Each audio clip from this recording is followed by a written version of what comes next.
Guys, I actually want you guys to go with me through my divorce journey. I officially filed for a divorce.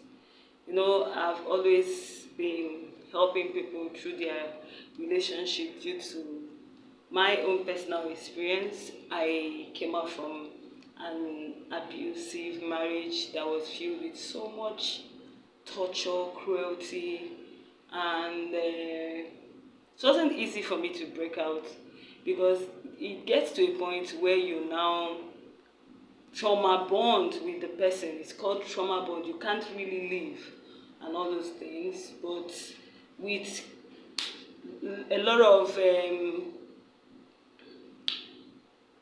information spreading online and prayers for God's direction, I was able to break free after 10 years of an abusive marriage filled with cruelty and all those things. Yeah, though before I filed for a divorce this year, and before filing for this divorce, I already separated from him in 2021 when I got the light from God's word that is not actually the will of God for us to be in an abusive home. All this, had it been the information I got it many years back, do you understand? Maybe I would have left without kids. I would have left with my only first son, do you understand? But I was going through accepting the humiliation, the abuse, physical abuse, and everything because there wasn't any information. Do you understand? I was naive. I didn't know anything. I felt that I was already stopped. Do you understand? The only thing I ask for God each year is to be grace to carry on, since I already found myself there. Until one day, after I was humiliated by him, battered in public, my clothes, he tore my clothes. I was naked in public. I was wearing just bra, carrying my baby then. After that incident, I went and he threatened to deal with me that night. I knew it was my death sentence. That was 2020, so I now went back. I cried to God. I told God I want to know what is actually happening in my marriage. When I ran to my sister's house for safety, that was not my first time of going due to constant abuse. Sometimes I go with one. Till now, one of my eyes is affected because most times when he's hitting you, he targets my eye and all those kind of things. Sometimes you go with your leg, one of your leg limping. Do you understand? And I know miscarriages that I miscarried my first pregnancy. All of my babies that I have today, 3 of them. Each pregnancy are always, I also go through pregnancy threat as a result of domestic violence. So I've been through a lot, and all these things because of lack of information. But by 2020, that was when I got the information, and I started making research. I was asking God, what is happening? I want to know. I've prayed, I've done everything, I've fasted, I've done everything I'm supposed to know what is happening. And that was when God revealed what is actually happening. Though I rejected it as a lady that wants to stay married. In our African culture, when you get married, the stigma that divorced people carry. I just thank God for the awareness. It's no more like that and all those things. So I rejected it. I said, God forbid, it can't be so. But 2021, it was horrible that I couldn't hold back. I saw myself dying in the marriage due to constant abuse. Is it the occasion that he used his head to be kicking on my chest? Is it the occasion that he used the stool, hit on my head? There is no form of cruelty that I didn't experience in that marriage. So that after the incident that he almost killed me, I ran out. I wanted to go with my children. He refused. I went to the police station. They intervened, and I told them, for now I want to separate. He should think and know if he actually wants this marriage to continue. If he wants the marriage to continue, we can start afresh. turn a new leaf and stop all this abuse. I don't want to die. I want to remain married, but I don't want to die in marriage. So for a year, I left, we separated.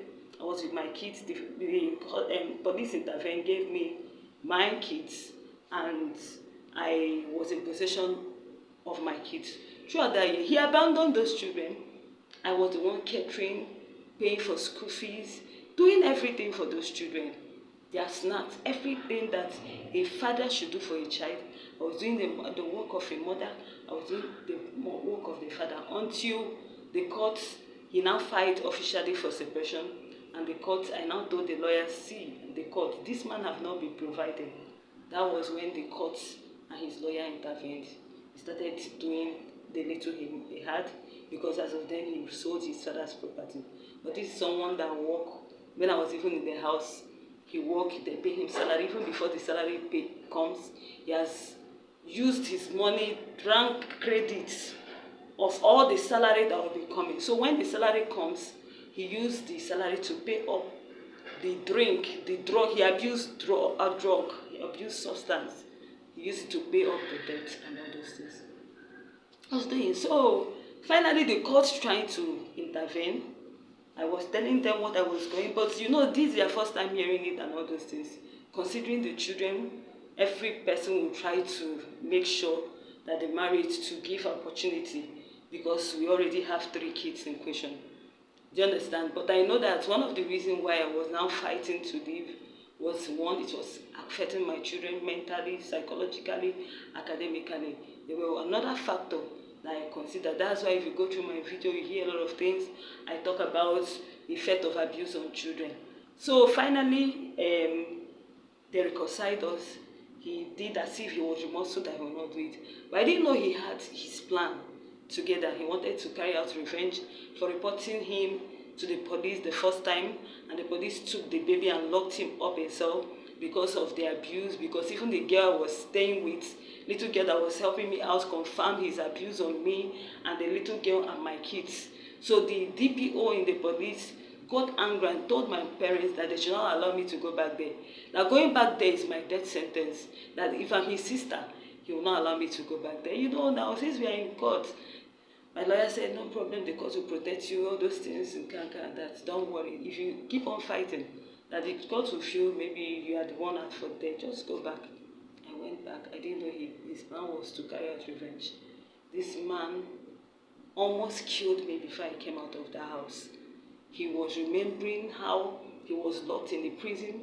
This man strangled me. This man almost killed my life, killed me. I didn't know that he allowed me back into his life, pretending as if he was ready to make the marriage work, for him to carry out revenge on me. He told me that this time around, I will not live to go and report him to the police. But I just thank God. That is why each time you see me creating awareness, because maybe what a lot of people go through and die, I've gone through worse than that. Maybe God kept me alive because of this, to help people. Do you understand? Create awareness, sensitize people of the need to making the right choice and all other things. So officially, after I came out alive, I ran. I didn't even go with my children because I wanted to save my life first. So, and since then, he has denied me access to my children. That is what I've been battling more. So officially, I filed for a divorce, which he has responded, and I'll be posting video of what I fight, what is fight. I just want you, my fans, my loving ones, to go with me through this journey, because for 6 months I've not have access to my children. It has been very frustrating. It has not been easy. I want you to be there with me, go through for documentary purpose, for future purpose. I'm not doing it to chase clout, I'm not doing it for pity, but I know it will help people out there, and it will be for future purpose. I have kids, so that they will know how I've been fighting to gain access. Now he's telling the court in response to what I fight for custody and the dissolution of marriage. He agreed with the dissolution of marriage, and he's telling the court that he's not giving me custody of my children, that his mom, who is an enabler of his abuse, will be the one that will take care of the children. So guys, just follow me through this journey of my divorce. Just share, follow. It will be a blessing to you and to others. And comment if you have any advice or encouragement to give. I love you all. God bless you. Bye. Bye.